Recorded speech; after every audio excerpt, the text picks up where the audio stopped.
మధ్యప్రదేశ్ మాజీ ముఖ్యమంత్రి కాంగ్రెస్ నాయకుడు కమల్నాథ్ బీజేపీలో చేరబోతున్నట్టుగా తెలుస్తోంది. శనివారం ఆయన ఢిల్లీ వెళ్లడంతో ఈ ప్రచారం మరింత జోరందుకుంది. అటు ఆయన కుమారుడు నకుల్నాథ్ తన సోషల్ మీడియా బయో నుంచి కాంగ్రెస్ ను తొలగించడంపై మరింత బలం చేకూరింది. ఢిల్లీలోని బీజేపీ సీనియర్ నాయకులతో చర్చలు జరుపుతున్నట్టుగా తెలుస్తోంది. అయితే దీనిపై ఎవరూ అధికారికంగా ప్రకటించలేదు.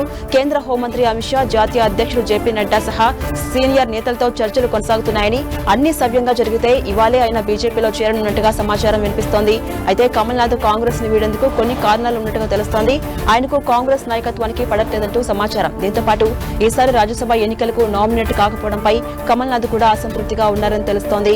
ఇక అటు తన కొడుకు భవిష్యత్తు కోసం బీజేపీలో చేరబోతున్నారని ప్రచారం జరుగుతోంది. కమల్నాథ్ తన కుమారుడికి బీజేపీలో పెద్ద బాధ్యత ఇవ్వాలని కోరుతున్నట్టుగా సమాచారం. అలాగే గత ఏడాది అసెంబ్లీ ఎన్నికల్లో ఓటమి తర్వాత మధ్యప్రదేశ్ కాంగ్రెస్ కమిటీ అధ్యక్షుడిగా కమల్నాథ్ స్థానంలో జితూ పట్వారీ నియమితులయ్యారు. దీంతో కమల్నాథ్ అసంతృప్తికి గురైనట్టుగా తెలుస్తోంది.